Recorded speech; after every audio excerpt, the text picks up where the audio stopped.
Hello guys, mkoaje? I trust and believe kila mtu ako poa. This is Ernest Masharia, your accountant. Karibuni sana into this channel. Today I've prepared something very interesting that is to do with the business compliance. I know a lot of people have issues to do with the compliance purposes. So that's why I've decided to have a look on it. We see what we are expected to do when we start a business. For it to be compliant, what are the requirements, the certificates, or what are you supposed to do? So have your notebook, have a pen. Today's topic is business compliance. And I know after the end of the session, at least you'll have something yenye itakusaidia baadaye. So what is this business compliance that I'm talking about? So this is the effort to adhere to the statutory and legal regulatory rules and standards that applies to a business. So the compliance process requires businesses to regulate all areas of their operations with the same level of attention. So you are trying to adhere to all the set standards, rules and regulations at a particular or a given time. So one of these compliances, when starting a business, you start by one, registering that business. So we have different type of businesses. We have sole proprietorship. That is a type of business that is owned by just an ordinary business person. And two, partnership. This type of business is for either two or three persons who have common goal or interest. They have come together, they have agreed with one purpose what they want to do. And three, there is companies, and under these companies we have a private limited company, we have company limited by guarantee, and we have public limited company. So these companies, which are private limited companies, they are wholly owned by private or people, but under limited companies, public limited companies rather, these are companies that are owned by both the public and private entities. Under the guaranteed limited companies by guarantee, these are companies that have no shares, have no shareholders. They are mostly non-profit organizations or non-government organizations.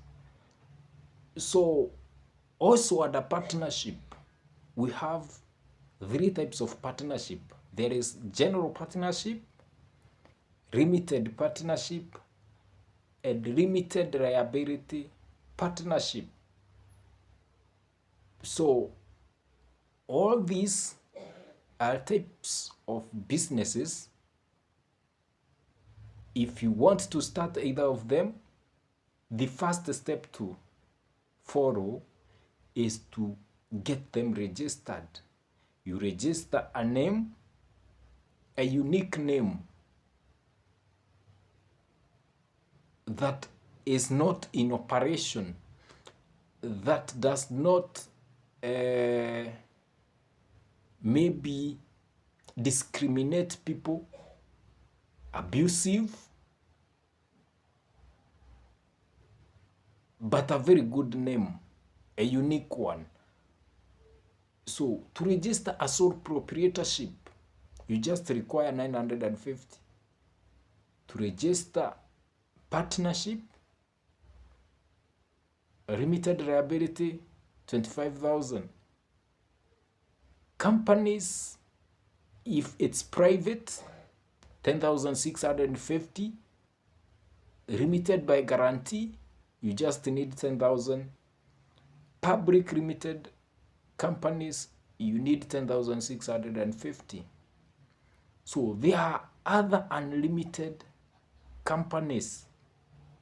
If you want to register unlimited company, you require to have 20,050 shillings. So after you have registered the company or the business and acquired a name, a unique name, you need, number 2, to link that business online,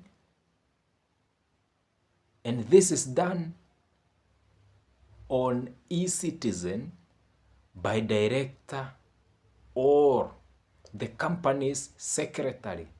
So after acquiring the name, make sure you link your business online, and this is done on eCitizen. So after you've linked the business,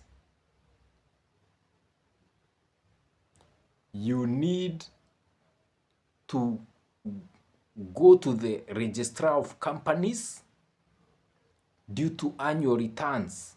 So you should file companies' annual returns every year of income. And if you don't, you can be penalized. So if your company is well registered, you need to file the annual returns for compliance purposes. So these annual returns indicate, 1, changes that have may occurred within the company through the year, like shareholdings, directorship, and registered office of the company. So if you made any change of the 3, you need to indicate when filing the annual returns. So for the purposes of new companies, you have 1.5 or 1.5 years after incorporation for you to start filing your annual returns. And after you filed your annual return, you'll get the CR29. Remember, if you don't file your returns, annual returns, you will be penalized. So after you've registered your business, you need to have permits for operations. So these are business permits from the county governments. So it depends with the type of business that you're doing. That's what will determine the type of permit that you'll be given, and also the amount that you'll be charged to acquire this business permit. So this one, for you to operate bila kusuburiwa na kanjo, make sure your business have one. After you have acquired the business permits, make sure also that you follow, or you are aware of the labor laws and register with the required regulations, e.g. NSSF, SHIF, etc. And under these laws, make sure you are familiar with water, food, and medical regulations. What does the labor laws say about these three things? If you have employees, make sure you are aware on how to treat them, to pay them. Because if you don't add these labor people come knocking in your doors, you'll be in a very bad position. So make sure you are familiar with the labor laws and you've registered with the necessary agencies. 6, make sure you keep your records clean and accurate. And also, they must be very clear. So remember, these are the financial documents that portrays the picture of your business. So whenever somebody may wish to invest in your business, they might request you to give them these records to determine how your business has been doing for a particular period of time. So this record keeping mostly relates with the financial records, and it's very important to keep clear financial records, and it's very important to or for SMEs. So these records you are keeping must be, 1, very accurate, to portray the true picture, to understand if your business is making profit or loss. 2, transparent, hakuna kufichanisha transactions, everything is transparent. 3, accountability, it reduces the misuse because you'll be in a position to understand pesa yako inapotelea wapi, and you'll be in a position to kuziba the place where this money is getting lost. And 4, it's very important for decision making. With the accurate or clear financial records, you will derive a very good decision on where you want your business to be, on what to reduce, on what to improve. But with poor record keeping, your decision also will be poor. Remember, these records shows how your business is doing. And if you there and you are very lazy on record keeping, we are very ready to help you through this. Also, for accuracy and transparency and accountability, have a third party who will always come and verify these records for you, e.g. an external auditor or a person who has expertise on this. So make sure they are verified and ascertained that the figures are as accurate as possible. So after you've kept clear and good records, you need to introduce your business to taxation. Remember this taxman akikutembelea, cause I have a friend of mine mwenye alianza biashara, and then these guys came knocking on his doorstep, and one, he was liable because he did not have an ETIMS machine or gadget. 2, the business was not registered. 3, he was not paying taxes. So it's good to know the obligations that you must register for taxation after you have or you have started a business.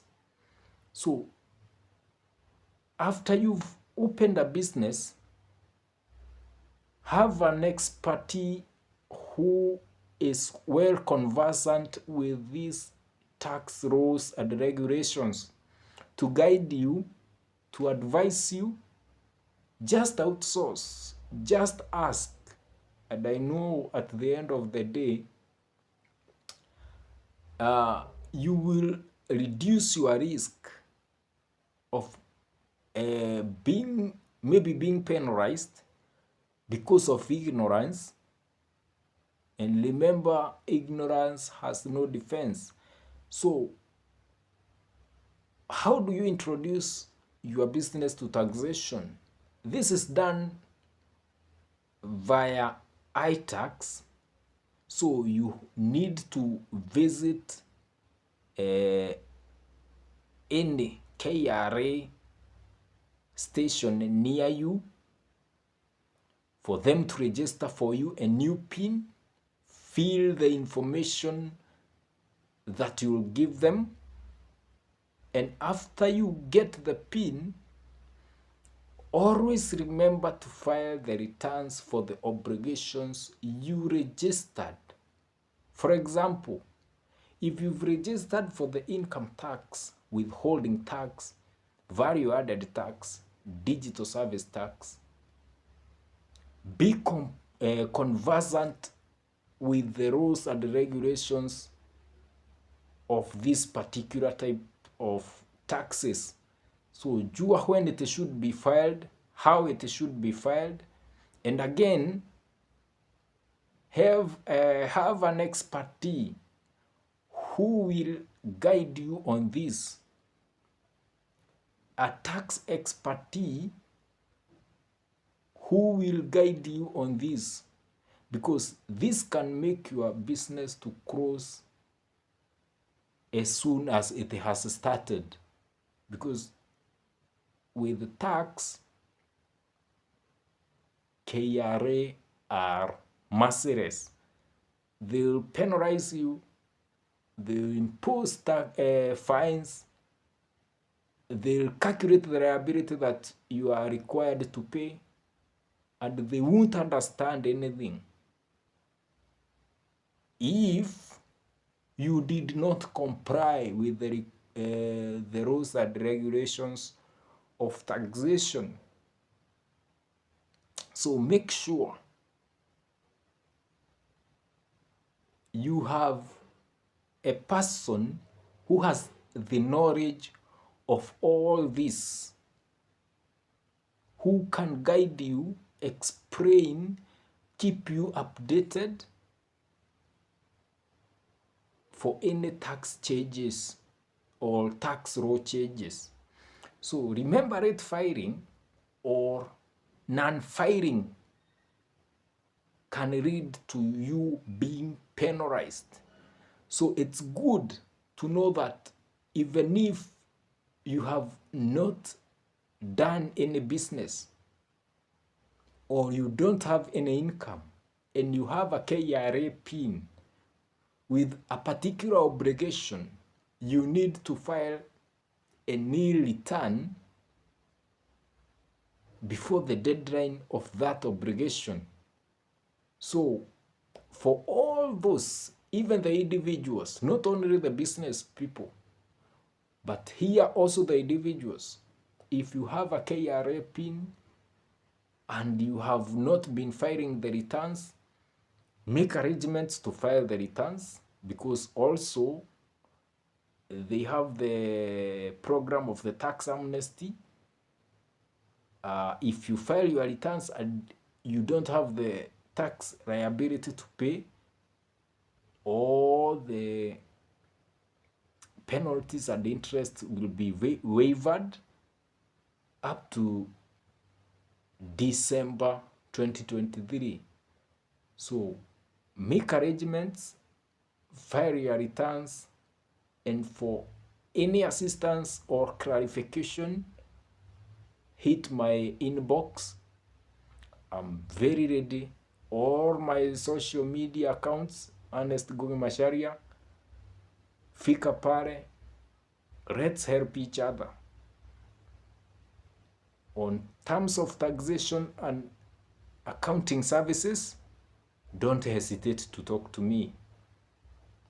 So make sure your business is compliant so that, one, you will not have problems with taxmen, the county government, and the national government, and your business will run smoothly. So until next time, make sure you comply with all the rules and regulations for a business. So thank you very much. Go on subscribing, go on watching, share the content to as many people as possible, and may God bless you. Thank you.